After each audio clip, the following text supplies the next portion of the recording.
का समाधान।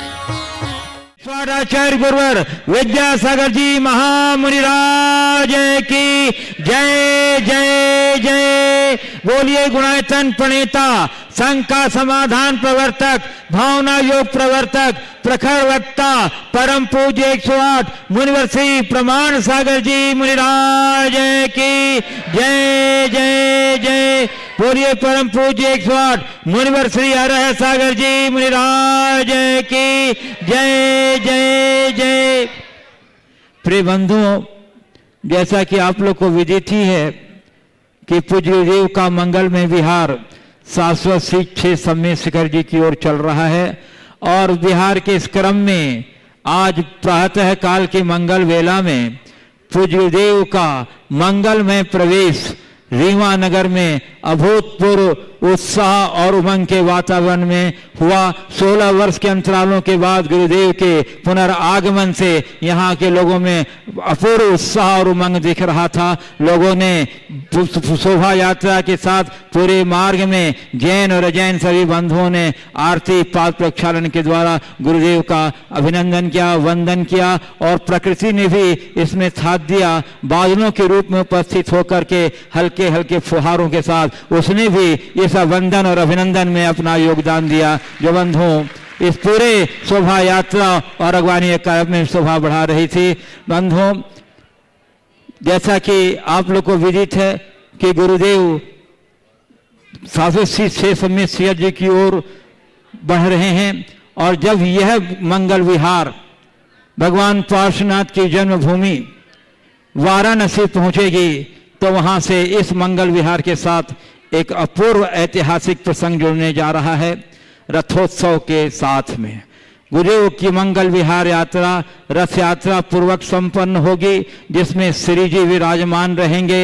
गुरुदेव हम लोग के साथ चलेंगे और हम सभी भक्त हजारों की संख्या में गुरुदेव के साथ होंगे। भजन मंडली होगी, नित्य मंडली होगी। जो इस प्रकार का जो विहार चलेगा ऐसा लगेगा कि साक्षात तीर्थंकर का विहार इस धरती पर हो रहा है। बंधुओं, अपूर्व यह वातावरण जो देखने को मिलेगा, ये पूरे इतिहास का एक प्रथम अपने प्रकार का यह प्रथम अनूठा विहार है जो 380 किलोमीटर की लंबी दूरी तय करते हुए शिखर जी पहुंचेगा। यह यात्रा प्रारंभ होगी वाराणसी से 4 मार्च को और बिहार, झारखंड, उत्तर प्रदेश आदि प्रदेशों से गुजरते हुए अंत में झारखंड स्थित सम्य शिखर क्षेत्र में मार्च के अगले सप्ताह में पहुंचकर समापन को प्राप्त होगा। तो इस कार्यक्रम में हमारे जो पुण्यार्जक हैं उन्होंने बहुत उदारता के साथ पूरे देश और देशवासियों को आमंत्रित किया है कि इस अभूतपूर्व यात्रा में आप सम्मिलित हों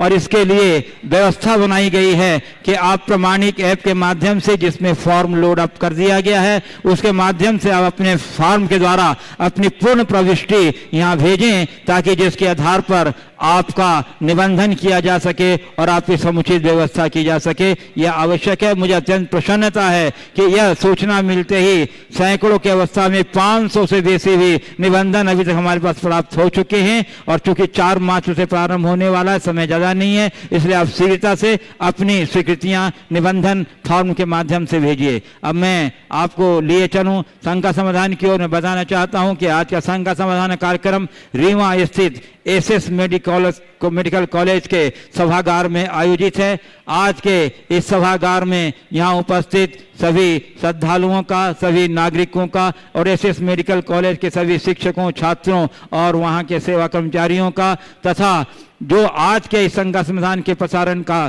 सीधा लाभ पारस चैनल के मादा जिनवाणी चैनल के द्वारा, प्रामाणिक ऐप के द्वारा घर बैठे देख रहे हैं, उन सबों का मैं मंगल विहार यात्रा संघ की ओर से हार्दिक अभिनंदन करता हूं। और मैं आपको लिए चलूं संघ का समाधान की ओर। इसके पूर्व रोज की तरह हम लोग सभी मिलकर पूज्य गुरुदेव के चरण कमलों में त्रिवार नमोस्तु निवेदित करते हुए उनके मंगल में आशीर्वाद से अपने को अभिषेक कर कृतार्थ करेंगे। तो चलिए हाथ जोड़िए, मस्तक झुकाइए और हमारे साथ बोलिए नमोस्तु गुरुदेव, नमोस्तु गुरुदेव, नमोस्तु गुरुदेव। बोले मुनिवर श्री प्रमाण सागर जी महाराज की।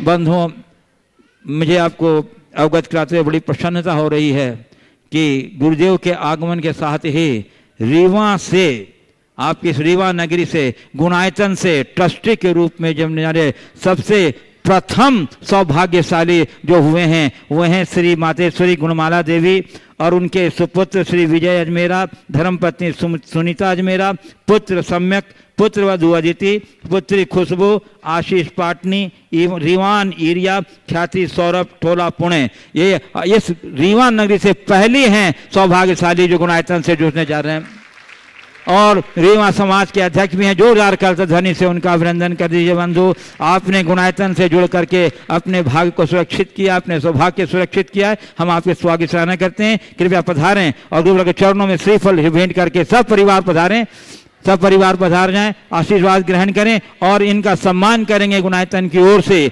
गुणायतन ट्रस्टी, गुणायतन मंत्री श्री अरविंद राजा जबलपुर और श्री गुणायतन के संरक्षक श्री ऋषभ जी जैन मिर्जापुर और गुणायतन के ट्रस्टी श्री सुधीर जी जैन पप्पू कटनी और दिल्ली मॉडल टाउन से गुणायतन ट्रस्टी श्री मुकेश कीर्ति, ये सभी मिलकर हमारे नए ट्रस्टी, हमारे नए ट्रस्टी को गुणायतन की ओर से प्रतीक चिन्ह देकर के उनका सम्मान करेंगे और उसमें आप अपनी तालियों का अवदान देकर के इनके सम्मान के गरिमा को बढ़ाएंगे बंधु। हम आपके सौभाग्य की भूरी भूरी सराहना करते हैं। हम आपने गुणायतन से जुड़ करके बहुत ही प्रशंसनीय कार्य किया है।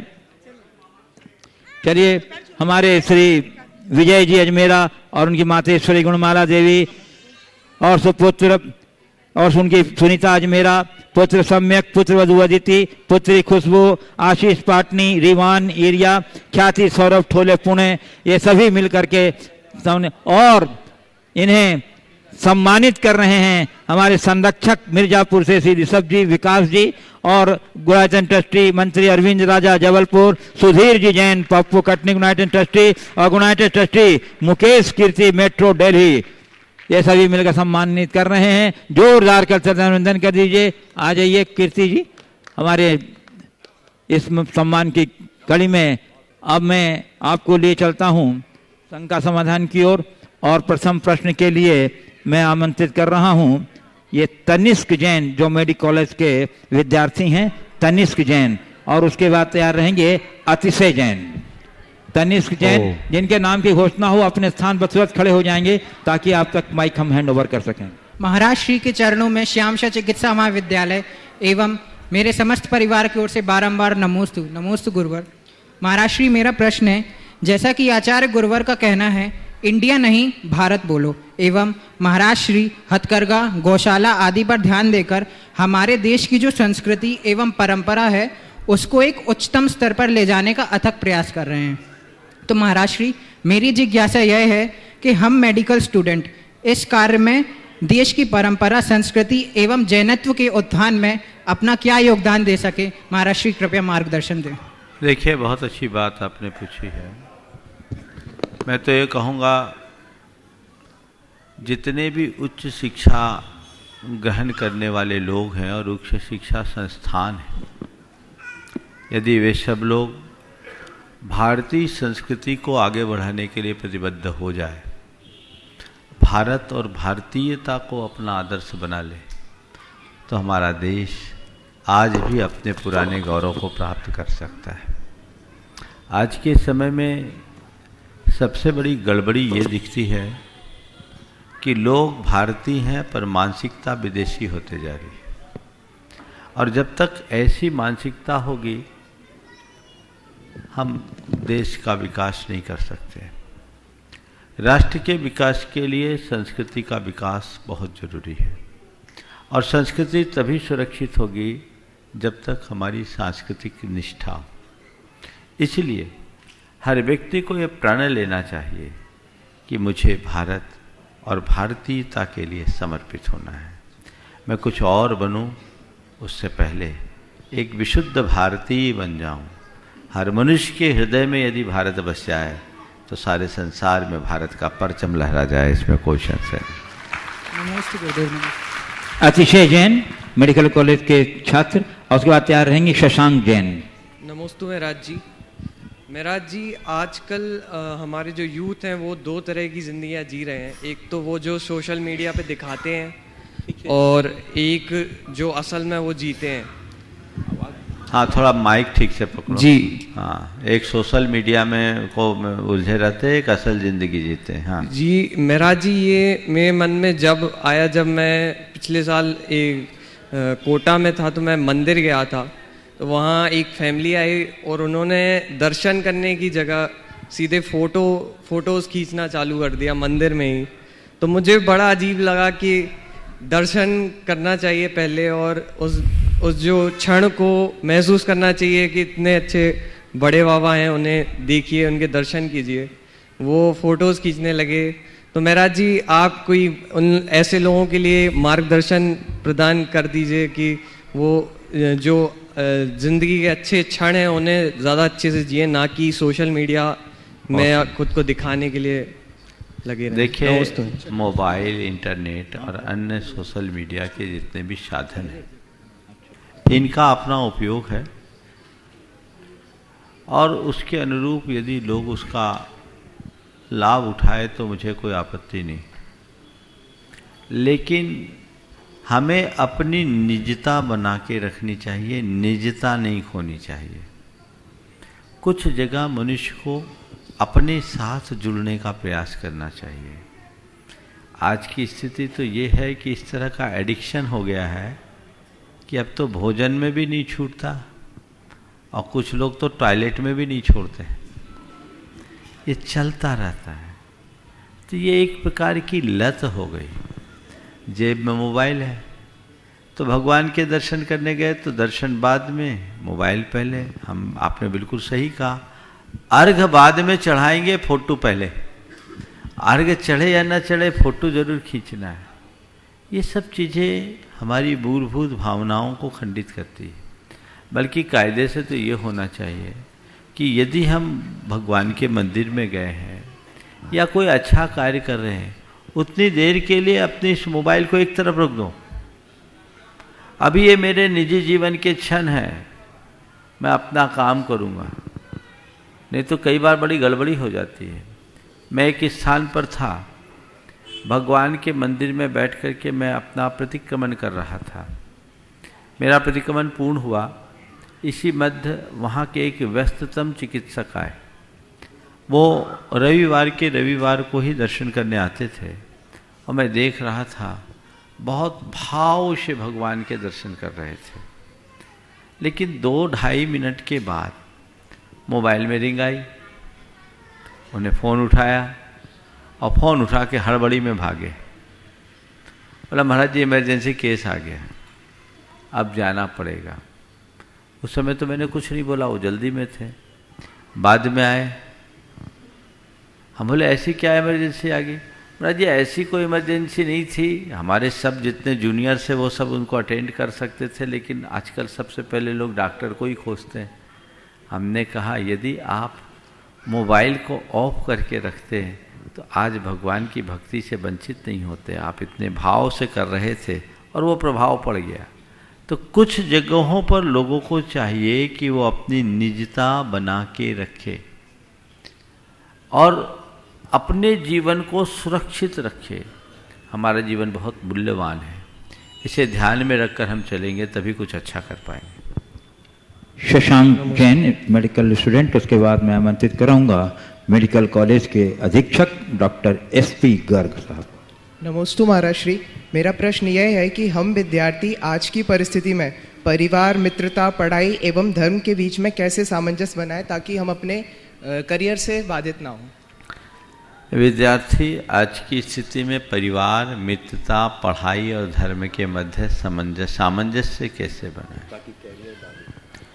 आप अपनी कैरियर को बनाने के लिए पढ़ाई कर रहे हैं, पढ़ाई पर हमारा पूरा ध्यान होना चाहिए। मित्रता भी आवश्यक और अपेक्षित है। परिवार के साथ भी जुड़ाव होना चाहिए और धर्म का संस्कार भी सुरक्षित होना चाहिए। इन सब में सामंजस्य बनाने के लिए सबसे पहली बात तो पढ़ाई को अपना धर्म मान लो। आप विद्यार्थी हो, विद्यार्थियों का पहला धर्म अध्ययन है। धर्म के क्षेत्र में आप ज़्यादा कुछ न कर सको, कोई चिंता नहीं, केवल एक बात तय कर लो अधर्म नहीं करें। अधर्म से बचना ही तुम जैसे विद्यार्थियों का सबसे बड़ा धर्म है। और मैं पढ़ाई के लिए आया हूं तो मुझे केवल पढ़ाई करना है। मेरी बात शायद बुरी लग जाए, लेकिन आज उच्च शिक्षा संस्थानों में पढ़ने वाले बच्चे अच्छे से समझते होंगे कितना पढ़ाई और कितना अधर्म। सोच लो, सही बोल रहा हूं कि नहीं बोल रहा हूं? हाँ, ये सब क्या है? यहाँ हमें सावधान होना चाहिए। परिवार के प्रति आप समय निर्देशों को कोई चिंता नहीं, पर परिवार के गौरव और गरिमा को सदैव ध्यान में रखना चाहिए। मेरे इस अध्ययन के लिए मेरे परिवार ने, मेरे माँ बाप ने कितना त्याग किया, कितना श्रम करके मुझे यहाँ तक पहुँचाया। आज भी मेरे पढ़ाई के लिए वे लोग क्या क्या कर रहे हैं। कई तो विद्यार्थी ऐसे होंगे जिनके माँ बाप बड़े गरीब स्थिति से अपने बच्चों को पढ़ने के लिए भेजा हो, तो तुम परिवार के लिए आज कुछ नहीं कर पा रहे हो। मानता हूँ कि तुम हर तीज त्योहार पे परिवार में जाओगे तो पढ़ाई नहीं हो पाएगी, पर परिवार से लगाव होना चाहिए और परिवार के गौरव गरिमा का ध्यान होना चाहिए। और मित्रता रखनी चाहिए, पर पढ़ाई के मूल्य पर नहीं। और उसे ही अपना मित्र बनाना चाहिए जो हमें अच्छी प्रेरणा देता हो और जो हमें गलत रास्ते में जाने से रोकता हो। सच्चा मित्र और अच्छा मित्र वही कहलाता है जो हमें गलत दिशा में उत्प्रेरित करे, जो हमें अच्छे कार्यों से रोके। ऐसे मित्र से अच्छा है अकेला रहना। समझ गए? तो इन चारों बातों को ध्यान में रखो और ये सब अपने आप आ जाएगी जब पढ़ाई को अपना धर्म मानो। Doctor S P. Garg, SS medical college के अधीक्षक, और उसके बाद तैयार रहेंगे doctor Manoj Indurkar, dean SS medical college. महाराज जी, चिकित्सकों के जीवन में ऐसे क्षण रहते हैं कभी कभी जो कि द्वंद्व, उनके मन में कुछ द्वंद्व जैसी स्थिति रहती है। छात्र जीवन से ही कई बार ऐसा हमारे छात्रों के मन में भी रहता है। कुछ ऐसे विषय रहते हैं चिकित्सकों के कार्य में, जैसे कि जो हमारा भ्रूण हत्या, जो मेडिकल टर्मिनेशन वाला है, वह चिकित्सकों का दायित्व भी है, शासन की नीतियां भी हैं। एक मेरे सीनियर थे, जब मैंने ज्वाइन की थी सर्विस, उन्होंने गायनी में पीजी करी थी। उनका ये कहना था, मैंने पूरे जीवन में आज तक कभी भी यह कार्य नहीं किया गया। शासन ने मुझे टर्मिनेशन का, सेवा से बर्खास्तगी का भी नोटिस दिया, पर मैंने आज तक नहीं किया। किसी तरह जीवन चल रहा है। इसी साल वो रिटायर भी हो गए। उन्होंने अपने जीवन में कभी इसमें, परंतु जैसे मैंने कहा उनकी मजबूरियां भी हैं। तो इस संबंध में इसी से जुड़े हुए अन्य हिंसा जिसको हम कह सकते हैं वो भी कार्य करते हैं। तो इसके संबंध में मार्गदर्शन चाहता था। देखिए, चिकित्सा का कर्म एक श्रेष्ठतम कर्म है। 2 मिनट खड़े रहे आप। चिकित्सा का कर्म एक श्रेष्ठतम कर्म है और पूर्ण निष्ठा के साथ करना चाहिए। लेकिन जो बात आपने उठाई उसका उत्तर भी आपके सवाल में, जब आपके वरिष्ठ चिकित्सक ने अपने दामन को दाग लगाए बिना पूरी सेवा काल पूरा कर दिया, तो वो आदर्श आप भी तो अपना सकते हैं। माना कुछ कठिनाइयाँ हैं, कुछ दुविधा है, लेकिन हम अपने हाथ गंदे क्यों करें? मेरे संपर्क में बहुत सारे चिकित्सक हैं और चिकित्सक के पास इतना ज्ञान और कौशल होता है कि सामने वाले के मन को भी बदल सकता है। और बेहतर ये है कि इसे अवॉइड करने की जगह सामने वाले को ऐसा एडवाइस दें कि उसका मन ही बदल जाए और एक जीव की रक्षा हो जाए। मैं आपको बता रहा हूँ, मैं उदयपुर में था, एक बहन जी आई, 17 साल का लड़का था। वो दर्शन करके गया और बाहर गया, बहन जी रोने लगी और रोते रोते कही, महाराज जी ये मेरा बेटा गया, IIT में इसका 50वां रैंक आया है, इसका सिलेक्शन हो गया, पर महाराज जी जब ये मेरे पेट में था मुझसे एक बड़ा अपराध हो रहा था। मेरी 2 बेटियां थी, ऐसा भ्रम हो गया कि तीसरी भी बेटी है, मैं इसका अबॉर्शन कराने के लिए जा रही थी। लेकिन जिस डॉक्टर के पास गई, मैं अस्पताल तक पहुंच गई थी, डॉक्टर ने मोटिवेट किया। महाराज जी मैंने उसकी बात मानकर अपना निर्णय बदल दिया। ये लड़का इतना टैलेंटेड है, पहले ही अटेम्प्ट में IIT में 50वीं रैंक लाना कोई छोटी मोटी बात नहीं है। महाराज आज मैं देखती हूँ कि मैं कितना बड़ा अपराध कर ली होती, तो उस एक डॉक्टर ने एक इतने प्रतिभाशाली व्यक्ति की जान बचाई। ये तो एक उदाहरण है। आप लोगों के पास तो ऐसा रोज 2-4 प्रसंग आता होगा और आप कितनों के प्राणों की रक्षा कर सकते हो। हत्या की जगह रक्षा, सामने वाले का मन बदल दो। और मानता हूँ शासन की नीतियाँ अलग है, पर मुझे ये भी पता है कि शासन की नीतियों का पालन करते हुए भी गलियाँ कैसे निकाली जाती है। यदि किसी की रक्षा के लिए हमें अपनी व्यवहार कुशलता का परिचय देना पड़े तो क्या बुराई है। हम करप्शन ना करें ये जितना जरूरी है, हिंसा ना करें वो उससे ज़्यादा ज़रूरी है। इसलिए इसे एक चुनौती मान करके चलना चाहिए और कुछ बातें तय करनी चाहिए। और आप तो सब तो चिकित्सक हो, आपको तो अपने प्रोफेशन को लेकर के चिंतित होना ही नहीं चाहिए। आप जहाँ खड़े होगे आपकी प्रैक्टिस वहाँ चालू हो जाएगी। ज़्यादा प्रेशर हो ना, रिजिग्नेशन जेब में लेकर के चलो। समझ गए? कोई ज़रूरी नहीं, हम मोहताज नहीं हैं, पर हिंसा करके हम अपना पेट नहीं पालेंगे। हमें तो जन सेवा करना है। अपने मनुष्य जीवन को, दुर्लभ जीवन को हम बर्बाद नहीं करेंगे। थोड़ी कल्पना कीजिए कि एक एबॉर्शन यानी एक जीते जागते इंसान की हत्या है या नहीं। आप सब लोग इस बात को अच्छे तरीके से समझते हो, क्योंकि आप मेडिकल प्रोफेशन से जुड़े। सामान्य आदमी को तो व्याख्या करने की भी ज़रूरत है। आप लोग तो इस चीज़ को भली भांति जानते हैं, तो अपनी कुशलता से अपने आप को बचा लो। बाकी दुनिया जो करे उसका हम ठेका नहीं ले सकते। पर जैसा मैंने कहा, एवॉइड करने की जगह एडवाइस देना शुरू कीजिए, उससे बहुत बदलाव आएगा। Doctor Manoj Indarkar, dean SS medical college. उसके बाद तैयार रहेंगे doctor Chanda Rajak, head of the department physiology department. Doctor Manoj Indarkar अभी आ रहे हैं सर डीन साहब। आप लीजिए। मैं डॉक्टर यत्नेश त्रिपाठी हूँ। मैं प्रश्न पूछ लेता हूँ। बिल्कुल लीजिए। ऐसे ही मन में बैठे विचार आया कि अंतर जातीय या अंतर धर्मी विवाह जो आजकल होते हैं, तो इस पर समाज की प्रतिक्रिया क्या होनी चाहिए?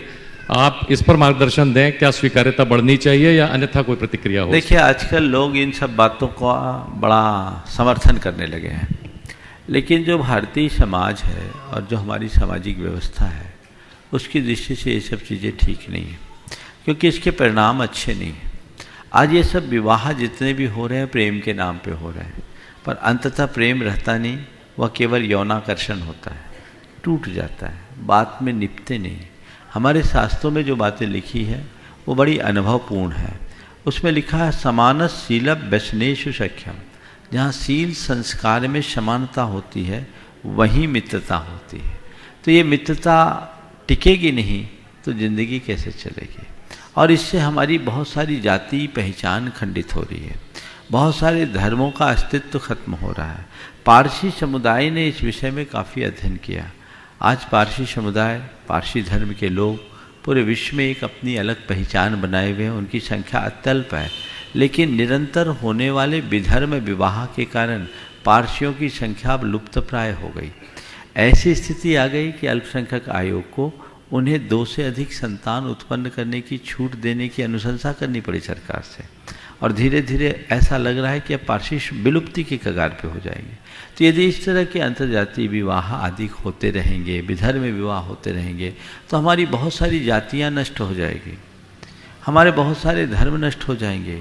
तो भारत की जो पहचान है विविधता में एकता की, वो खत्म हो जाएगी। तो जातियाँ सुरक्षित होनी चाहिए, जातीयता नहीं। जातियों से हमारी पहचान है और जातीयता से नुकसान। तो जातीयता खतरनाक है, सांप्रदायिकता खतरनाक है, धर्मांधता खतरनाक है, पर जाति में तो हमारा पूरा का पूरा इतिहास जुड़ा है, अपितु जाति से हमारी पहचान है।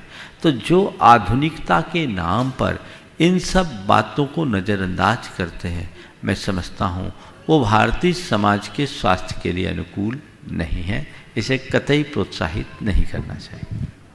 Doctor Chanda Rajak, head of the department physiology department. और उसके बाद तैयार रहेंगे doctor Rashmi Ankit Jain, assistant professor pathological.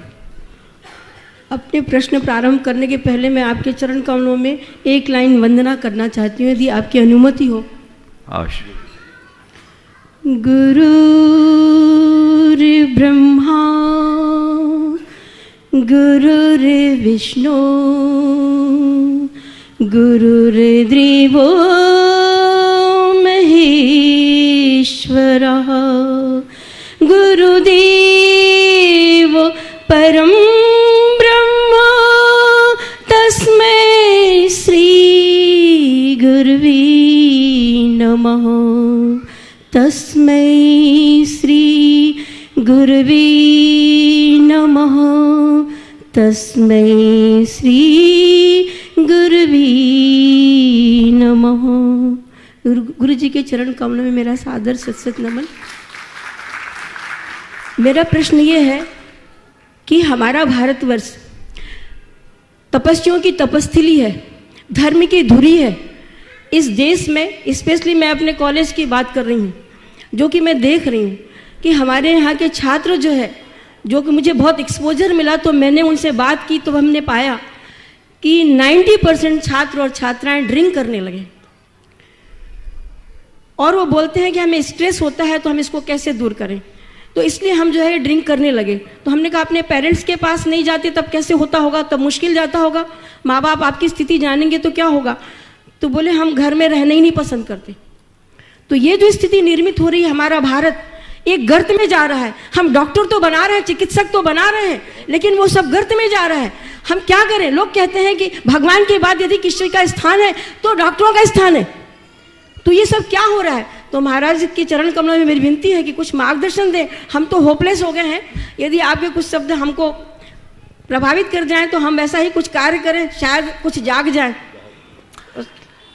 आपका सवाल नहीं, आपके मन की व्यथा है, और ये वाकई में आज के समाज का बीभत्स चित्र है। आपने जो बात कही वो केवल मेडिकल के क्षेत्र में नहीं, बल्कि सभी उच्च शिक्षा संस्थानों का हाल है, चाहे छात्र हो या छात्राएं। आधुनिकता के नाम पर इस तरह की प्रवृत्तियां दिनों दिन आम होते जा रही है जी। इससे लोग अपने स्टेटस का आधार मानने लगे हैं। ये बात कतई अच्छी नहीं है जी। और इसके लिए जवाबदार बच्चे तो हैं ही, पर बच्चों के साथ साथ उनके अभिभावक भी हैं जी। आज के समय में सबसे ज़्यादा गड़बड़ी ये होती है कि बच्चों को शुरू से धर्म की सही शिक्षा नहीं मिलती जी। उनके साथ पढ़ाई का इतना ज़्यादा लोड जुड़ा होता है कि वो पढ़ाई के अलावा और कोई काम करते नहीं। गुरुजनों का, साधु संतों का समागम भी बच्चों को बहुत कम मिल पाता है। वो पढ़ाई में ही लगे रहते हैं, और माँ बाप भी बच्चों को केवल उनके कैरियर की तरफ फोकस करते हैं, कैरेक्टर की तरफ नहीं। तो हमें इस सब तरह की बुराइयों से बचने के लिए सबसे पहला काम तो ये करना चाहिए कि कोई भी बच्चा उच्च शिक्षा में जाए उससे पहले ही 9th-10th क्लास के पहले ही बच्चों का वर्कशॉप होना चाहिए जी। उनका ब्रेन वॉश होना चाहिए, उनके अंदर ऐसी समझ विकसित करनी चाहिए जिससे वे अपने जीवन की प्राथमिकता तय करने में सक्षम हो सके। उम्र के कच्चेपन के कारण और ऐसी संगति मिलने के कारण बच्चों में भटकाव हो जाता है, और ये भटकाव कभी कभी उनके जीवन की बर्बादी का कारण बन जाता है। तो प्रारंभ से उन्हें वर्कशॉप के माध्यम से ये बातें समझानी चाहिए। फिर हर बच्चों के लिए एक बाउंड्री लाइन खींचनी चाहिए। माँ बाप को कहना चाहिए तुम्हें पूर्ण आज़ादी है, पर इस बाउंड्री के भीतर गुरुजनों से संकल्प कराएं। मेरे संपर्क में ऐसे सैकड़ों बच्चे हैं, बच्चियाँ हैं। जब मेरे पास आते हैं तो मैं उनको एक बाउंड्री लाइन खींचता हूँ, और उनमें से ज़्यादातर ये बताते हैं महाराज जी आपने हमें जो संकल्प दिया वो हमारे जीवन का सुरक्षा कवच बन गया, यदि ये संकल्प नहीं होता तो हम टूट जाते। तो ये तो एक बचाव का प्रयास है। जागरूकता होनी चाहिए। जो बच्चों कहते हैं कि हमें स्ट्रेस है, उनको हम ध्यान करने का अभ्यास सिखाएं। जी। उन्हें हम भावना योग सिखाएं जी और बातें सिखाएं तो उनका स्ट्रेस समाप्त होगा, जी। फिर किसी तरह के स्ट्रेस की बात नहीं आएगी। पर विडंबना ये है, आजकल की सारी मूवी में शराब दिखाई जाती है। जितने भी आपके बड़े बड़े नायक हैं वे भी इन सब चीज़ों का सेवन करते या इन्हें प्रोत्साहित करते हैं, तो नई पीढ़ी का स्वाभाविक झुकाव इन बातों पर ज़्यादा हो जाता है। आपने लेकिन सबसे बड़ी पीड़ादायी बात यह है कि समाज का प्रबुद्ध कहलाने वाला वर्ग, और उसमें आपके कथनानुसार 90%, मेरे अनुभव से भी 90-92% तो ऐसे हैं केस हैं, तो ये बहुत चिंतनीय है। इससे आने वाले समय में हमारा समाज कहाँ जाएगा। आपने तो केवल ड्रिंक की बात की है, एक और कड़ी बात कह रहा हूँ, रिलेशनशिप भी आम होने लगे हैं। बिल्कुल सही है स्वामी जी। हमें ये मर्यादा बचानी होगी, नहीं तो हमारा समाज बिखर जाएगा। तो इन पर हर व्यक्ति को जागरूक होना होगा, बच्चे बच्चियों को जागरूक होना होगा, और माँ बाप को भी बच्चों के साथ बहुत सहानुभूतिपूर्वक इन बातों के लिए तैयार करना होगा, ताकि बच्चे ऐसे भटकाव से बचे, तभी हम कुछ अच्छा कर सकते हैं। माँ बाप बच्चों को बाहर भेजने की जितनी तत्परता रखते हैं, उनके जीवन के संस्कारों के प्रति भी उतना ही ध्यान रखें तो कोई बुराई नहीं। जो बच्चे संस्कार निष्ठ हैं उनको बहुत सारी चुनौतियों का सामना करना पड़ता है। उन्हें दूसरे बच्चे मजाक उड़ाते हैं, नीचा दिखाते हैं, कई तरीके से प्रताड़ित करते हैं, वो बताते हैं आकर, लेकिन वो पक्के हों तभी निकल पाएंगे। तो जो चीज़ें पहले यदा कदा होती थी अब वो आम होने लगी है, इसलिए बहुत चिंता का विषय है और इस दिशा में सबको सोचना चाहिए। ये कानून के बल पर नहीं हो सकता, ये तो समाज के जागरण के बल पर हो सकता है। आप एक प्रोफेसर होकर के चिंता कर सकती हैं, क्योंकि आज का कानूनी पक्ष भी ऐसा है कि आप चाह करके भी कुछ ज़्यादा नहीं कर सकते। मैं जब पढ़ता था तो मैं स्कूल के टीचर से, प्रिंसिपल के नाम से घबराता था। उस समय एक ऐसा माहौल रहता था, तो बच्चों में अनुशासन रहता था। आज सारी व्यवस्थाएं बदल गई है, तो इस कारण ये विकृतियां बढ़ रही है। फिर भी इतना जरूर एक अनुभव है कि शिक्षक अगर चाहे तो वो बहुत अधिक संस्कार गढ़ सकते हैं। आप अपने बच्चों को पढ़ाई के साथ साथ लाइफ मैनेजमेंट का भी पाठ पढ़ाएं, तो आपकी बातों का असर उन पर पड़ेगा। उन्हें समझाएं, क्योंकि आप मेडिकल प्रोफेशन में हो और आप मेडिकल कॉलेज से निकले हैं, अपने जीवन के अनुभव शेयर करें। बच्चों को बताओ कि पढ़ाई के दौरान की जाने वाली गलतियां जीवन का अभिशाप कैसे बनती है, और उसमें खुलकर शेयर करो कि देखो मैं या मेरे जैसे और किसी स्टूडेंट ने ऐसी ऐसी गलतियां की, वो पिछड़ गया। तो मैं नहीं चाहती या मैं नहीं चाहता कि जो गलतियां मुझसे हुई तुम करो, तुम तो और उससे 2 कदम आगे जा रहे हो। ध्यान रखना, जीवन बहुत लंबा है और हमें जीना है, हमारा जीवन है, इसलिए उसको सही दिशा में लगाना चाहिए। यदि आप लोग बच्चों को रचनात्मक प्रेरणा देंगे, सकारात्मक दिशा में आगे बढ़ने के लिए उत्साहित करेंगे, तो मैं समझता हूँ काफ़ी अंशों में ये सब कुछ नियंत्रित हो सकता है। क्योंकि पढ़ाई के दौरान बच्चे अपने अध्यापकों के निकट होते हैं, परिवार के नहीं। तो अध्यापकों से उनका सीधा संवाद हो, और अध्यापकगण अगर उन्हें अच्छे आदर्श की प्रेरणा दे तो बहुत बड़ा बदलाव हो सकता है। Doctor Rashmi Ankit Jain, assistant professor pathological department SS medical college, और मैं देख रहा हूँ डॉक्टर मनोज इंद्रकर साहब आ गए हैं, जो डीन है एसएस मेडिकल कॉलेज के, उसके बाद तैयार हैं। नमोस्तु महाराज जी, मेरा सवाल है, ऐसा देखा गया है कि अयोग्य और कामचोर व्यक्ति चापलूसी के द्वारा आसानी से सफलता पा जाते हैं, जबकि योग्य और कर्मठ व्यक्ति यदि चापलूसी ना करे तो अक्सर पीछे रह जाते हैं, जिससे कर्मठ व्यक्ति का मनोबल अक्सर टूट जाता है और वह हार मान लेता है। तो क्या ऐसा माना जाए कि चापलूसी के बिना सफलता संभव नहीं है, या फिर इसका कोई अन्य विकल्प है? एक और सवाल है महाराज जी, चापलूसी और सच्ची तारीफ के बीच के अंतर को कैसे समझा जाए? आपका सवाल है क्या चापलूसी के बिना सच्ची सफलता नहीं मिल सकती, या इसका कुछ और भी रास्ता है? देखिए, चापलूसी से सफलता मिलती है, लेकिन जितनी जल्दी सफलता मिलती है उतनी जल्दी विफलता भी होती है। एक मनुष्य है, जिसे पहाड़ चढ़ना है और एक एक पत्थर पर संभल संभल करके पांव रखना पड़ता है। वो चढ़ता है धीरे धीरे ऊंची पहाड़ी पर चढ़कर वहाँ के प्राकृतिक रमणीयता का आनंद लेता है। और दूसरी ओर रेत का टीला है, रेत के टीले पर चढ़ने के लिए ज़्यादा श्रम नहीं करना पड़ता, उसका भुरभुरा स्पर्श बड़ा आनंद भी देता है। बहुत तेजी से आदमी चढ़ भी जाता है, लेकिन फिसल भी जाता है, अंत में फिसल उतनी ही जल्दी फिसल जाता है।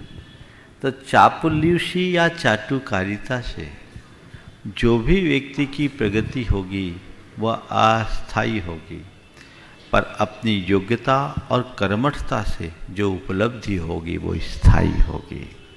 समझ गए? इसलिए हमें व्यवहार कुशल तो बनना चाहिए, पर चाटुकार नहीं। योग्य व्यक्ति को अहंकारी भी नहीं होना चाहिए। योग्यता का प्रयोग करना और योग्यता का अभिमान करना दोनों अलग अलग चीज़ें हैं। योग्यता का पूर्ण उपयोग करो, पर योग्यता का अभिमान मत करो। तो जो अपनी योग्यता का अभिमान करते हैं वे भी फिसलते हैं, और जो चाटुकार बनते वे भी फिसलते हैं। तो हम योग्यता पर विश्वास रखें, योग्यता को निखारें, कर्मठता से चले। आज नहीं कल हम आगे बढ़ेंगे। हो सकता है किसी एक स्थान पर हमारे लिए जगह न मिले, पर योग्य व्यक्ति जहाँ खड़ा होता है वहाँ उसके लिए प्लेटफार्म तैयार हो जाता है। उसे किसी के लिए मोहताज होने की ज़रूरत नहीं पड़ती।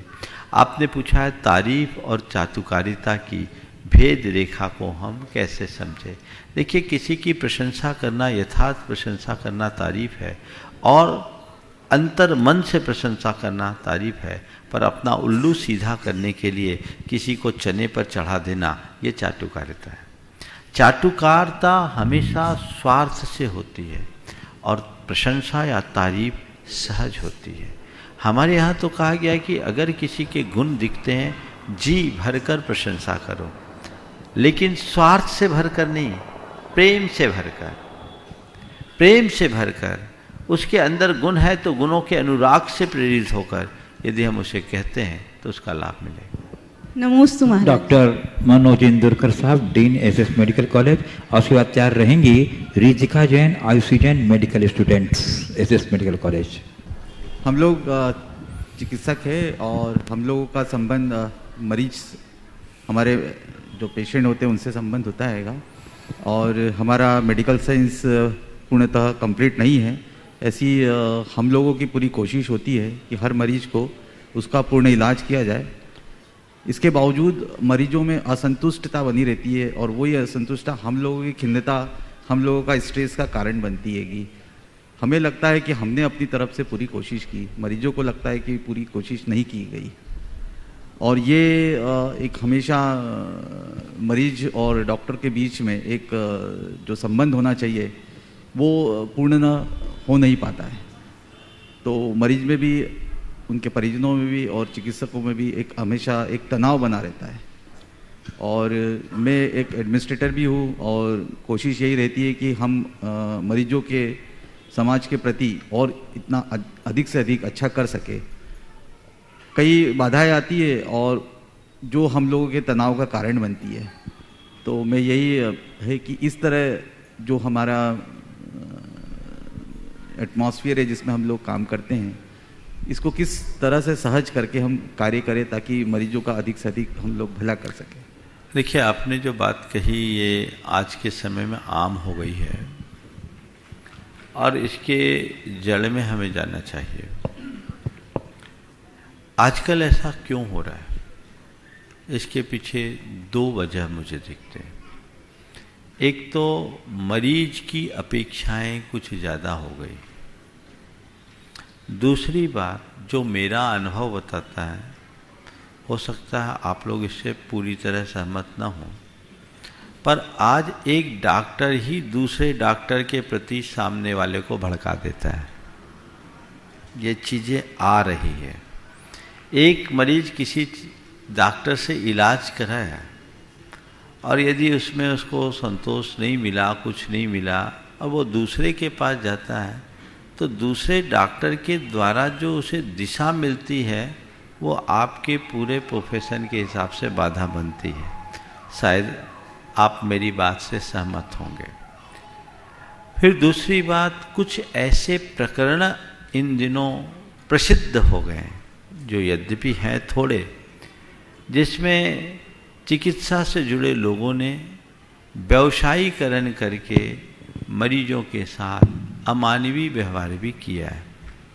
तो उससे पूरा चिकित्सा जगत कलंकित होता है। यद्यपि ऐसे लोग 1-2% होंगे, सब नहीं होंगे, लेकिन ये बातें लोगों के मन में चुभती है, तो फिर ये सब चीज़ें आम हो जाती है।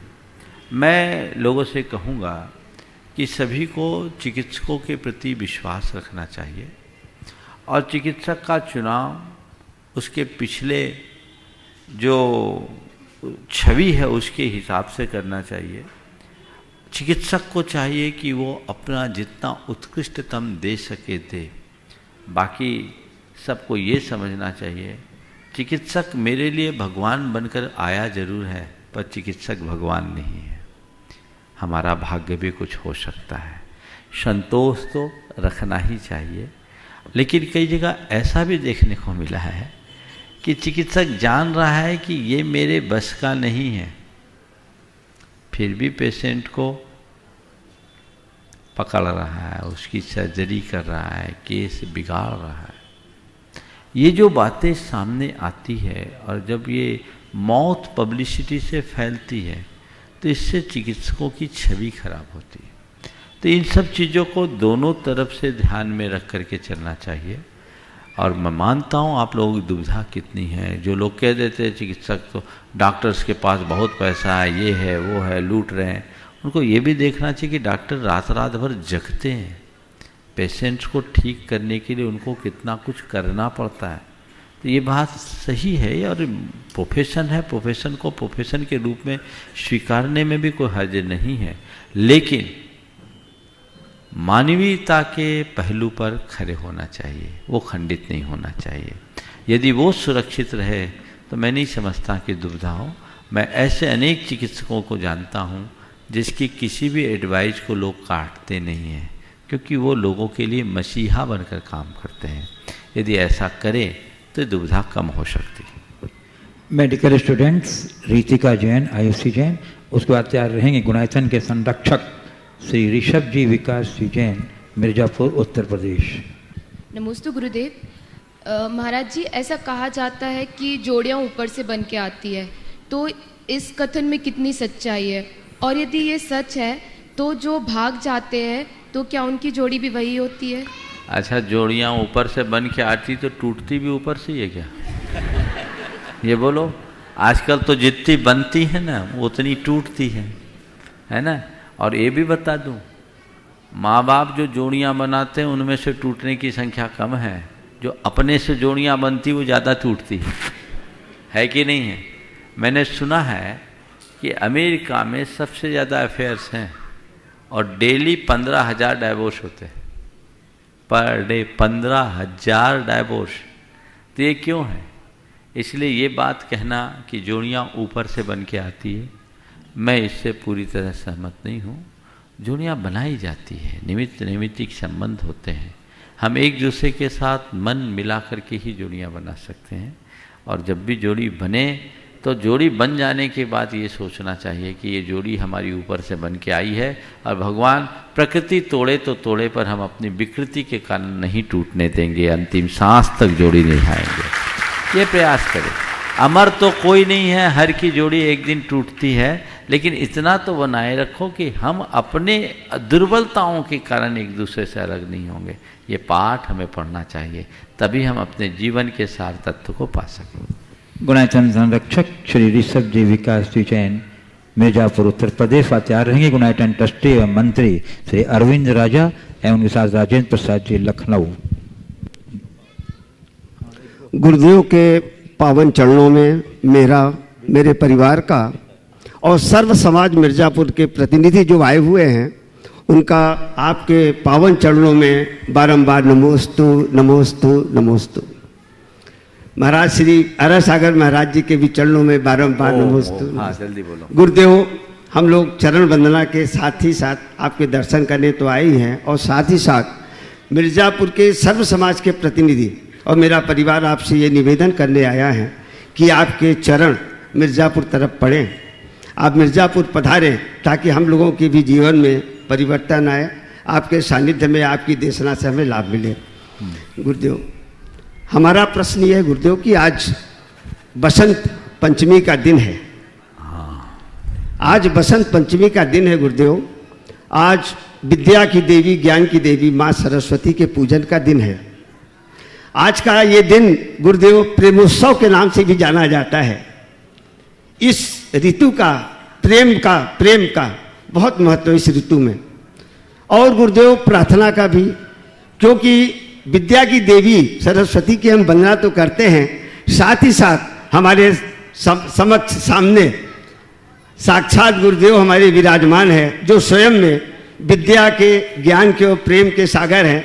आपके चरणों में पुनः बारंबार नमोस्तु नमोस्तु नमोस्तु। सवाल तो करो जी गुरुदेव, में इतना टाइम। तो गुरुदेव ये पर्व हम मानते हैं कि ये पर्व प्रार्थना और प्रेम का है। बिल्कुल। आज का दिन तो प्रेम और प्रार्थना का भावना के साथ क्या संबंध है, और आपके भावना योग में ये हमें बड़ा समाहित जैसा दिखता है। देखिए, बहुत अच्छा सवाल आपने किया। प्रेम और प्रार्थना का आपस में क्या संबंध है? दरअसल प्रेम और प्रार्थना दोनों भावना है, और दोनों एक सकारात्मक भावना है। प्रेम में निखालिस प्रेम होता है, उसमें किसी तरह की कामना या अन्य कोई भावना नहीं होती, बस अर्पण का भाव होता है। जो आत्मिक स्तर के जुड़ाव का नाम प्रेम है। आज जिसे लोग प्रेम कहते हैं वो प्रेम नहीं, प्रेम का प्रेम है, ऊपर का ढांचा है। वो केवल ऊपर के आकर्षण को ही लोग प्रेम का लेबल लगा देते हैं। प्रेम का संबंध अंदर आत्मा से है, वो हमारी आत्मा से जुड़े, और स्वाभाविक झुकाव यदि एक दूसरे के प्रति होता है तो वह झुकाव प्रेम होता है, जो बढ़ता है, घटता नहीं। राग और प्रेम में एक बड़ा मौलिक अंतर है। राग परिस्थितियों के अनुसार घटता भी है, बढ़ता भी है, लेकिन प्रेम इससे उलट है। प्रेम एक बार प्रकट होता है तो केवल और केवल बढ़ता है, घटने का काम नहीं।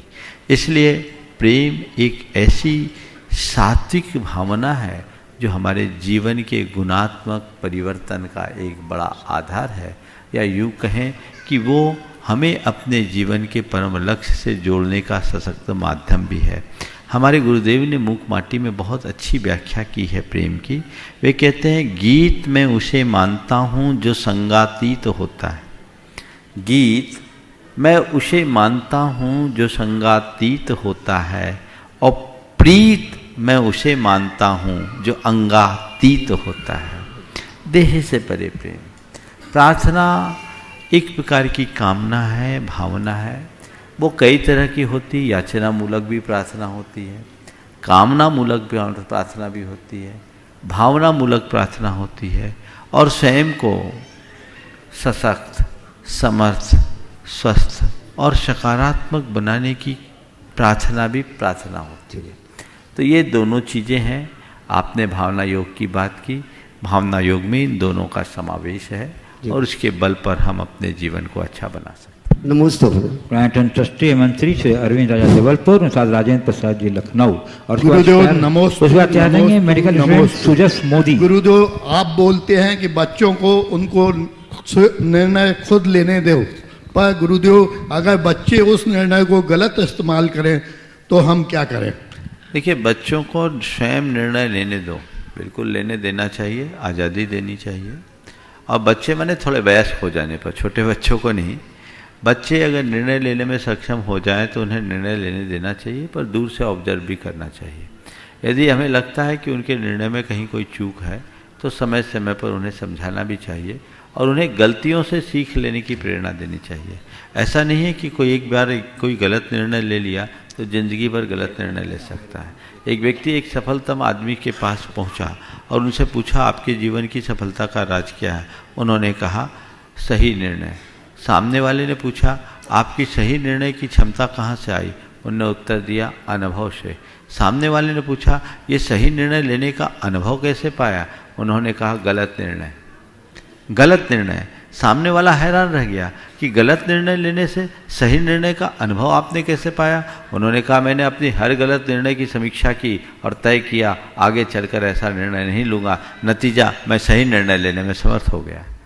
तो बच्चे यदि कहीं से कोई गलत करते भी हैं तो उनके गलत निर्णय से भी आप उन्हें सही निर्णय लेने की प्रेरणा दे सकते हैं, तभी वो आगे बढ़ेगा।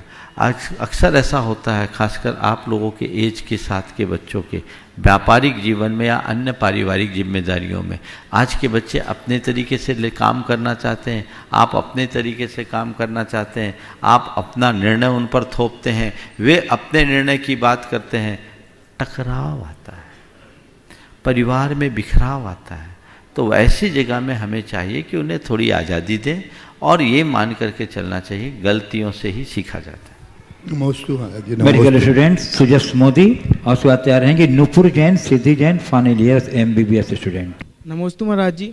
महाराज जी, जैसा कि आपने प्रवचन में कहा कि कल की चिंता मत करो, आज में जियो, लेकिन जो सक्सेसफुल लोग होते हैं उनका 1 वीक यहाँ तक कि 1 महीने तक का शेड्यूल फिक्स रहता है।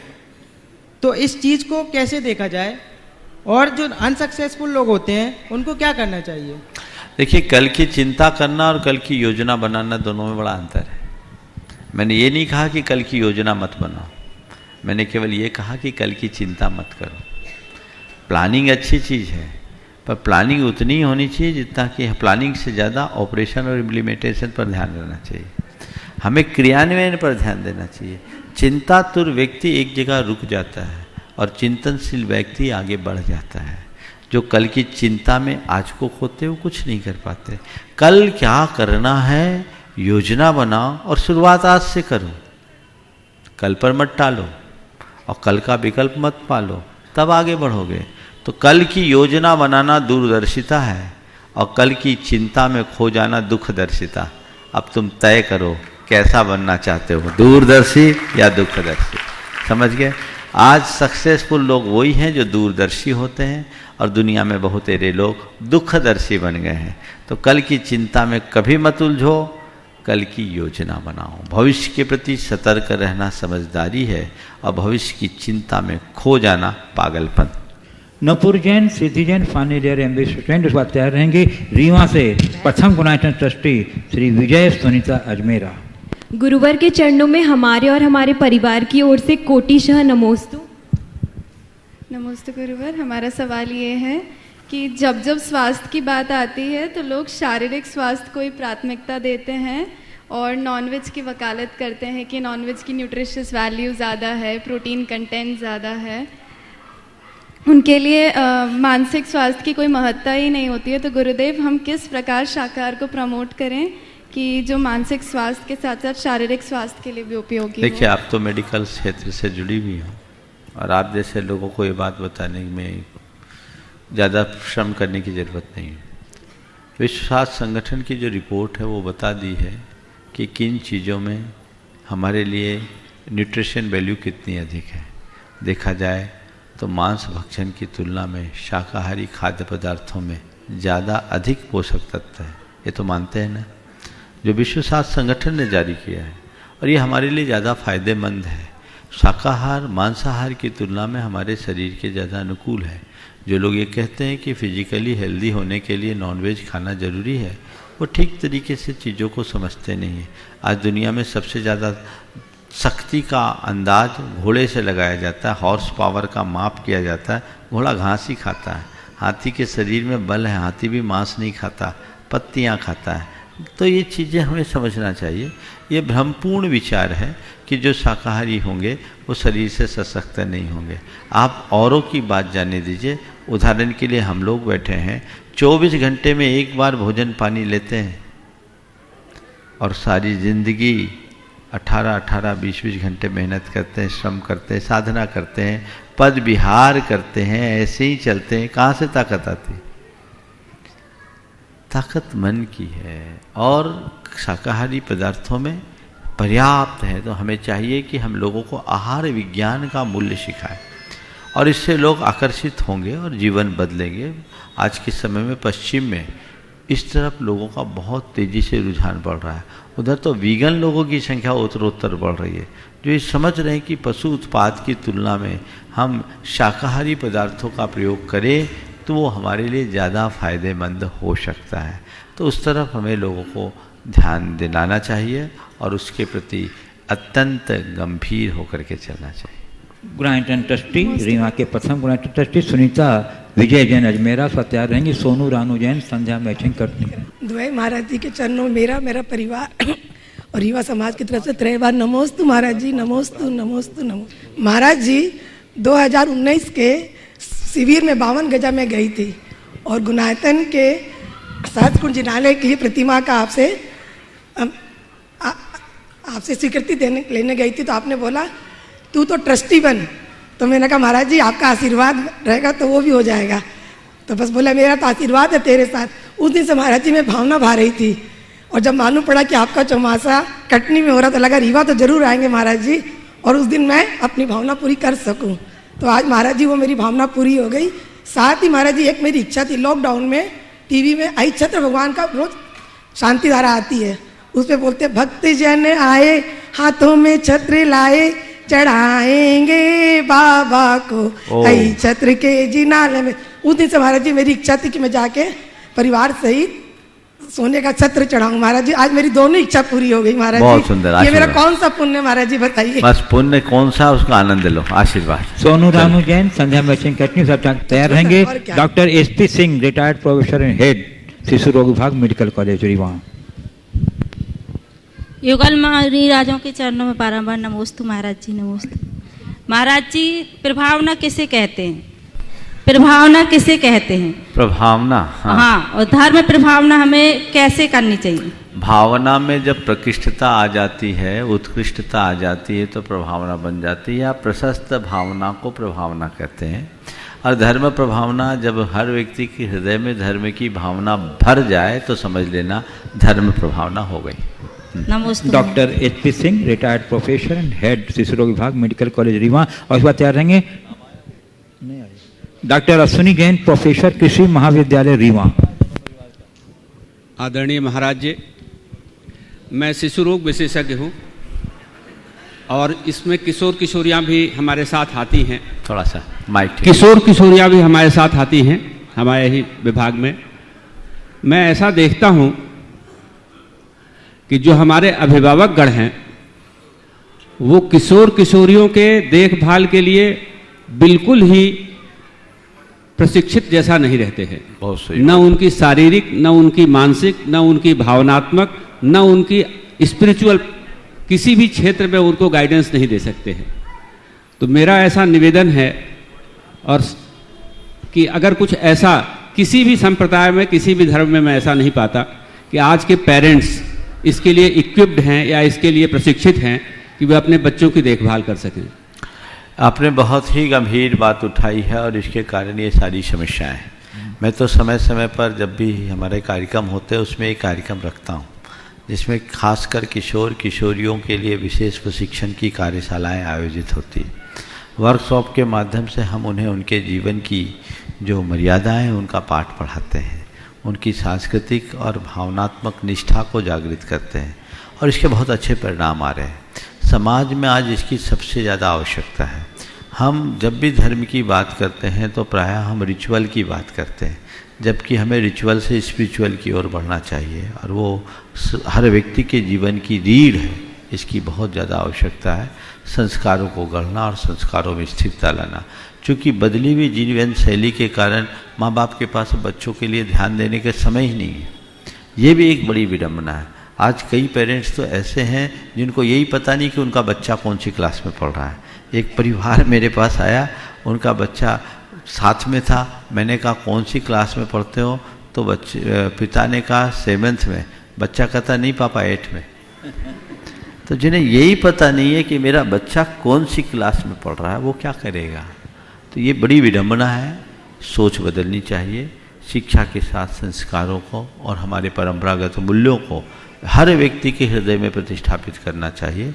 और आपने बिल्कुल ठीक कहा, किशोर वह अवस्था है जिसमें व्यक्ति बन भी सकता है, बिगड़ भी सकता है। उस अवस्था में बच्चों पर पूरा ध्यान देना चाहिए।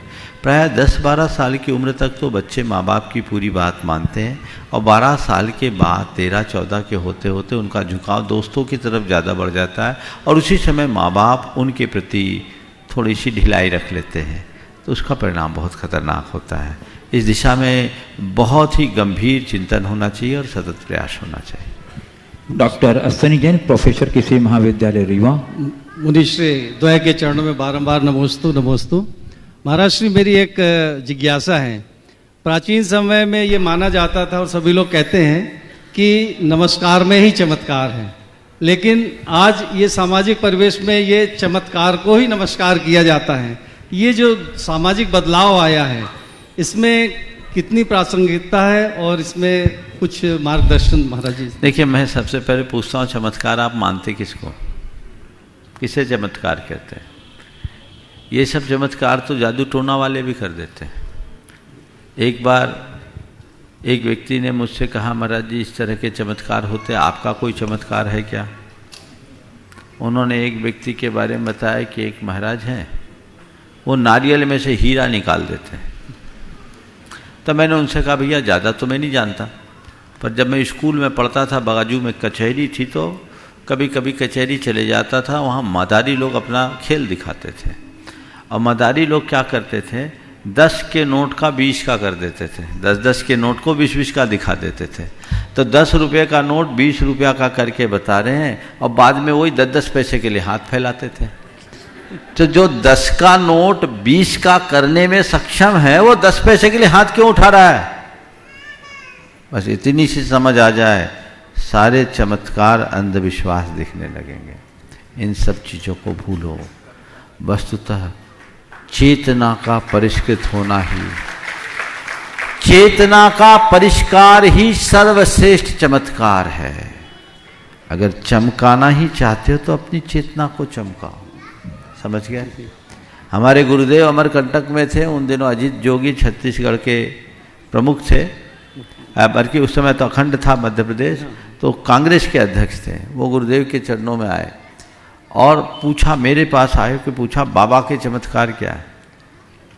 1994 की बात है, उस समय मैं भी बिल्कुल यौवन अवस्था में था। मैंने कहा, हम जैसे सैकड़ों युवक आज घर बार छोड़कर उच्च शिक्षा से संपन्न होकर भी जिन्हें देखकर उनके पीछे लगने को पागल हो जाए, इससे बड़ा चमत्कार क्या होगा? असली चमत्कार जीवन का गुणात्मक परिवर्तन है। इन चक्करों में बिल्कुल मत पड़ो, ये अंधविश्वास है। पर आश्चर्य तो मुझे तब होता है जब समाज का प्रबुद्ध वर्ग भी उनके पीछे भाग जाता है और फिर थोड़ी थोड़ी बातों में लोग कुछ का कुछ करने लगते हैं।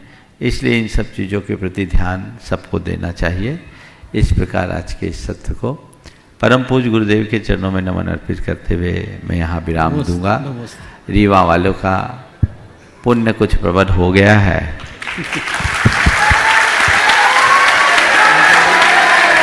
कि आज का सुयोग अभी आपके खाते बन रहा है।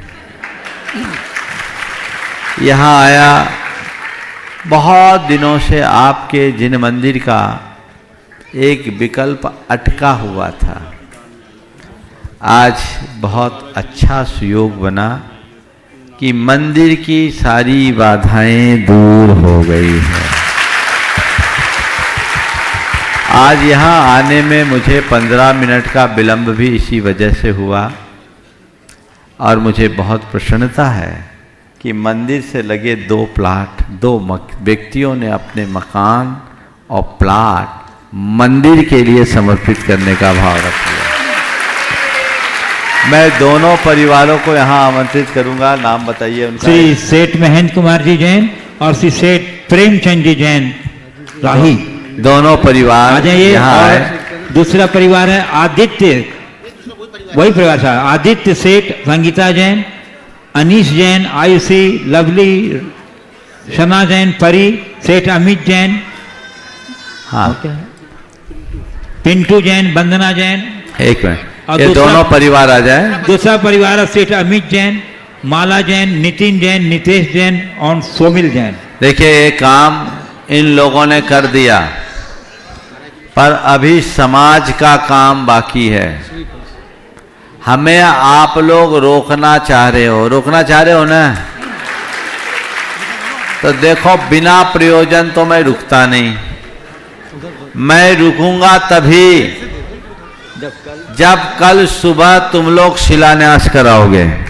तैयार। और शिलान्यास ऐसे नहीं होगा। 5 कूर्म शिला और 1 आधार शिला रखने वाले 6 दातार मेरे पास आधा घंटे में आओगे। मंदिर बनेगा कैसे? हमें तो मंदिर बनाना नहीं, मंदिर तुम्हारे पैसों से बनेगा। समझ रहे विजय? आ जाओ। बहुत अच्छा कार्य इन दोनों परिवारों ने किया है। दोनों परिवार आ जाएं। मैं आपको बताऊं, श्रीफल भेंट का आशीर्वाद करें। जीवन में अनेक लोगों के साथ ऐसे प्रसंग बने हैं। लोगों ने अपना घर मकान छोड़ा है, लेकिन जितनी तत्परता से इन दोनों परिवारों ने निर्णय लिया है, उसकी जितनी प्रशंसा की जाए उतना कम है। यह इनके महान सौभाग्योदय का कारण बनेगा। भगवान के मंदिर के लिए अपना कुछ अर्पित करना, इससे बड़े पुण्य का कार्य कुछ नहीं होगा। आपके वर्षों से जो साध अटकी हुई थी वो पूरी हो गई। अब एक काम तो पूरा हो गया। मैं दोनों परिवारों को आशीर्वाद देता हूं।